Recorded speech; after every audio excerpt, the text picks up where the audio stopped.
করার নেন খাইয়ে নেন, মানুষের গুণগান পরে করবেন না। না না আর দিও না, ভালোই লাগে না। আইতে নিয়ে বেরি তোরে যদি বিষ খাইতে পারতাম তাহলে শান্তি পেতাম খাওয়ান বাদ দিয়া। আইবো ঠিকই, তারপর আবার বদনামও কইরা যাইবো। ওরে তোমার সহি দেখতে মন চায় না। রান্না বান্নার সিঁড়ি দেখলে তুমি জাস্ট এমনি গরম হয়। মানুষের ভাইয়ের বউরা দেখি কত ভালো, কত রকমের কাজ জানে। আমাকে কপালে একটা জুড়ছে। আমরা যে রকমের ননদ, এই রকমের যদি ননদ মানুষে পাইতো, দুইয়া পানি খাইতো। এইগুলাই আফা কতদিন পরে আইছেন, হা করেন একটু খাওয়াই দেই। না না আমি এখন খামু না, আমি বাড়ি দিয়া খাই আইছি। আরে হা করেন, একটা মাত্র ননদ, আপনি আইছেন বেড়াইতে, আপনার না খাওয়াই দিলে হয়? তোমাকে যতই গালে তুইলে খাওয়াই না কেন, তোমাকে কাছে ভালো নাম পাওয়া যাইব না। খাওয়াই কি সাদে আমি কি বুঝি না? তেল দিতে আইসে উপরে উপরে। কি রান্না করছো? কিছুই তো লাগে না। রান্না বান্না একটু ভালো শিখতে পারো না এখনো? তোমাকে যতই ভালো করে রান্না করে খাওয়াই না কেন, তোমাকে কাছে ভালোই লাগবো না। কই আফা মজাই তো লাগে। ওই দিন রান্না করে দিছে আপনার ভাই, তো কইলো অনেক মজা হইছে। ভাইয়ের মহি কি আর স্বাদ আছে এখন? ভাই স্বাদ তো সব শেষ। এখন যা খাই হেই মজা লাগে। আমাগো পাশে একটা ভাবি থাকে অনেক ভালো, যা রান্না করে হেই আমার লেগে পাঠায়। এত সুন্দর করে রান্না করতেও পারে, খাইলে মনে আর একটু খাই। এমন কোন জিনিস নেই যেটা পারে না। তোমাকে ননদ গো কাছে কোনোদিন নিজের ভাইয়ের বউ ভালো হয় নাকি? তোমাকে তো ভালো লাগে পাশের বাসার ভাবি। নিজের ভাইয়ের বউ যদি কলিজা কাইটাও দেয় তাও লবণ কম হইব। লেগে ননদ গুলার লেগে মন দিয়ে কোনোদিন কিছু আহে না। তাই এরকমের গুণবতী একটা ভাবি নিয়ে এলি তো পারতেন। চাইছিলাম তো, ভাইটা লেগে পারলাম না। যাই হোক, কপালে যা আছে কি আর করার। নেন খাইয়ে নেন, মানুষের গুণগান পরে করবেন না।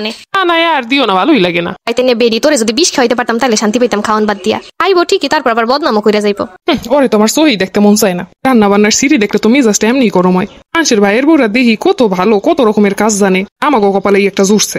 আমরা যে রকমের ননদ, এই রকমের যদি ননদ মানুষে পাইতো, দুইয়া পানি খাইতো। এইগুলাই দাম দিতেই জানে না আমাগো।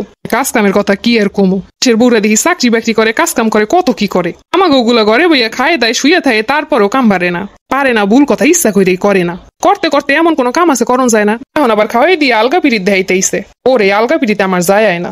ঠেকা পড়ছে ওনারে খাওয়াই দিতে আমার। 2 দিন পর পর একটা খোঁচা মারবো। খোঁচা তো মারবো এরপরে বস্তা বইরা বইরা নিয়ে যাইবো। এগুলো লাগে নাকি ভাইয়ের বউরা শত্রুতা করে। ওনারা যে নিজেরা শত্রু বানায়, এইগুলার কোনো নাম হয় না। এসে অন্যের ভাইয়ের বউরা ভালো, ওনাগো ভাইয়ের বউরা ভালো না। অন্যের ভাইয়ের বউ এরকম ভালোই লাগে, যখন নিজের হয় তখন বোঝন যায়। ওনার সামনে যদি অন্যের ননদ প্রশংসা করি তখন কেমন লাগবো? অনেক এখন থেকে ওই করা লাগবো। বেশি ভালো দেয় এমনি বদনাম হয় বেশি। থেকে লাভ নাই, কথায় কথায় উত্তর দিয়ে দিলি বুঝতে পারবো কত দানে কত সাল। এখনো বইয়ে রইছো, দুপুরে রান্না বান্না কি করবা না? কথা কয় না যেন পুইরে ওঠে। কথার সিঁড়ি দেখলে মেজাজটাই গরম হয়। ননদ গুলো কি ভালোভাবে কথা বলতে পারে না? জিয়া পা রান্না করতে তো জামই। জানি কয়টায় ওই রান্না। 3টার আগে তো এই বাড়িতে কোনোদিনও খাইতে পারলাম না। এ তো বইয়েই থাকে। সাথে সাথে কামে আগাই দিলে না হয়, কাম তাড়াতাড়ি হয়। আফা আমরা যখন এল্লারা থাই তখন তো আমি রাইলে যেরকম এতগুলা রান্না করি, অতগুলা তো তখন রান্না করার লাগে না। লেগে আমি রাইলে একটু রান্না বানাই দেরি হয়ে যায়। এখন তো আমরা এলি যত দোষ। কয়েক মাস পর একটু বাপের বাড়ি আহি, তাও যদি তোমাকে জ্বালা হয়। এরপর থেকে কম কমাবো, না হইলে কি হইব? কইলাম এক বুঝা নিল, আর এক ইচ্ছা করে করে ঝামেলা লাগায়। এই লেগেই কয় ভাইয়ের বউ আইলে তখন আর কোনো দাম থাকে না বাপের বাড়ি। বাপ যখন থাকবো না তখন মনে হয় মোটাইতে পারুম না। এরা যে কি চায় আসলে এগো মন বোঝার কোনো উপায় নাই। এর জন্যই কয় পর কখনো আপন হয় না। তো যে আদর আপ্যায়ন করি এইগুলোর কোনো নাম নাই। জামাই বাড়ির মানুষ কখনো মনে হয় বউকে আপন করতে পারে না। কেউ যদি করে উপরে উপরে, ভিতরে সম্পূর্ণ সদরঘাট। আবার এসে পাশের ভাবে সুনাম গাইতে।